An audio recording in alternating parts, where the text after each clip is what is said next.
On va voir ça tout à l'heure. Vous a chatouillé le visage. Bonjour. On va commencer avec Claire Feinstein. Bonjour Claire. Bonjour. Vous surveillez pour nous la santé à l'étranger et vous avez mis le doigt sur une histoire absolument monstrueuse de trafic d'organes en Chine. Oui, on a tous en tête effectivement ces histoires qui ne sont malheureusement pas des légendes de personnes pauvres, très pauvres, qui ont été contraintes de vendre un de leurs organes, un rein, leur cornée, effectivement, contre une somme d'argent, une somme assez dérisoire en général. En revanche, effectivement... C'est le tourisme de transplantation. Hein. Voilà, c'est ce qu'on appelle le tourisme de transplantation, parce que ces organes sont en revanche achetés à prix d'or par des personnes assez aisées en attente d'une greffe. Et ce tourisme de transplantation, il est très développé aux Philippines, en Inde et en Égypte. L'an dernier, effectivement, on comptait 6800 transplantations rénales, soit 10% du nombre total, dues au tourisme de transplantation. Et alors dans ce trafic effectivement d'organes, la Chine est un pays. La Chine, alors là, on a repoussé les frontières de l'horreur là-bas. Alors oui, oui, ça va très très loin. C'est-à-dire qu'il y a quelques années, en fait, le gouvernement chinois, sous la pression internationale, a avoué qu'effectivement la principale source d'organes, c'était les condamnés à mort. Donc une démarche, effectivement, un procédé pas très éthique. Mais là, il va encore plus loin. C'est-à-dire qu'en 2006, deux éminents avocats canadiens, David Matas, qu'on voit à gauche de l'image, et David Kilgour, qui est un ancien ministre du gouvernement fédéral canadien, ont mené l'enquête, alertés par les ONG, dont notamment Amnesty International, qui s'étonnaient de voir que le nombre d'organes à disposition était bien plus important que le nombre de condamnés à mort. Et effectivement, en fouillant un petit peu, ils ont mis le doigt sur un scandale sanitaire absolument hallucinant, dont les victimes sont les membres du Falun Gong. Donc les membres du Falun Gong, c'est un mouvement mystique chinois d'inspiration bouddhiste, donc des gens plutôt pacifistes. Les pratiquants en sont très nombreux en Chine. Et depuis 1999, le gouvernement chinois les réprime violemment, inquiet en fait de voir qu'un mouvement regroupe autant de personnes. Donc depuis 1999, ils sont systématiquement traqués, arrêtés et emprisonnés dans des camps de travail. D'où ils ne ressortent jamais.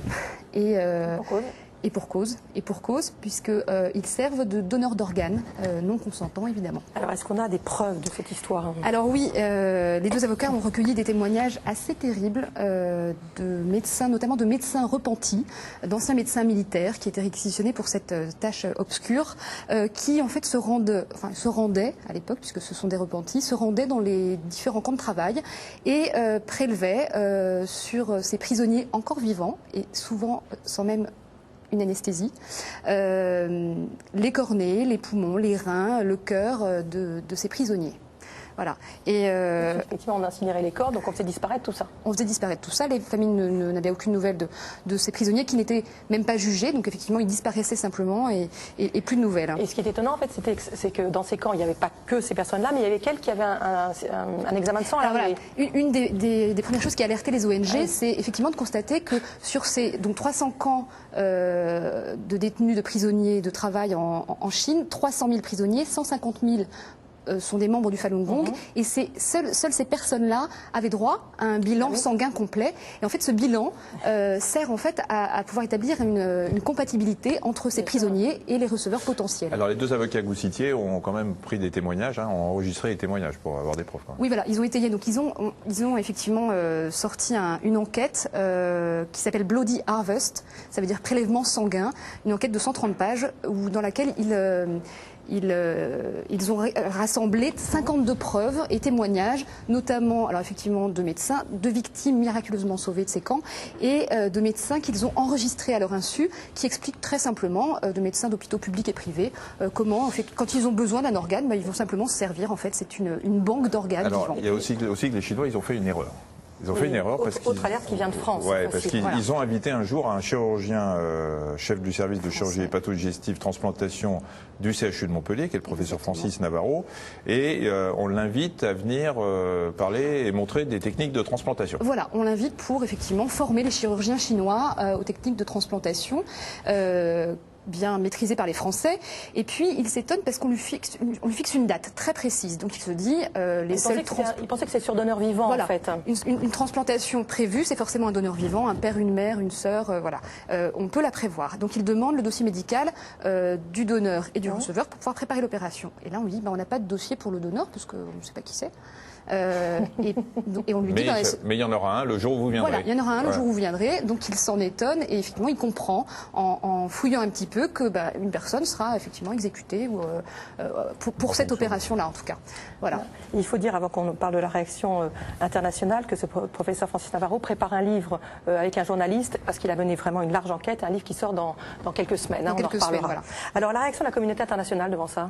Eh bien écoutez, la première enquête des deux avocats canadiens est sortie en 2006, puis en 2007, juste avant, enfin peu de temps avant les JO de Pékin. Donc pas réellement de réaction, des petites réactions un petit peu offusquées, mais pas plus. On n'a pas insisté. Du côté de la Chine, on s'offusque pour le coup de telle médisance, selon le gouvernement chinois. De telles pratiques n'existent pas, selon eux. On s'est rendu compte, et puis alors effectivement, ils considèrent que tous ceux qui tiennent de tels propos sont forcément des ennemis de la Chine. Et puis donc, ce qu'on a vu effectivement après la sortie de ces rapports, c'est qu'ils ont fait un petit peu de ménage. Moins d'organes disponibles pour les greffes, moins de greffes, un petit peu moins de greffes. Ça s'est tassé un petit temps. Et puis en fait, là, ça a repris de plus belle. Et ce tourisme de transplantation en Chine continue à exister. Et on peut encore trouver des sites internet sur lesquels on propose ces voyages de transplantation. 30 000 $ pour une cornée, 100 000 pour un foie et 150 000 $ pour un poumon. On en reparlera. Merci Claire. Le professeur Navarro sortira. Merci beaucoup. Retour en France avec une découverte scientifique très prometteuse, un espoir de traitement contre le diabète de type 1. On rappelle qu'en France, 3 millions de personnes sont atteintes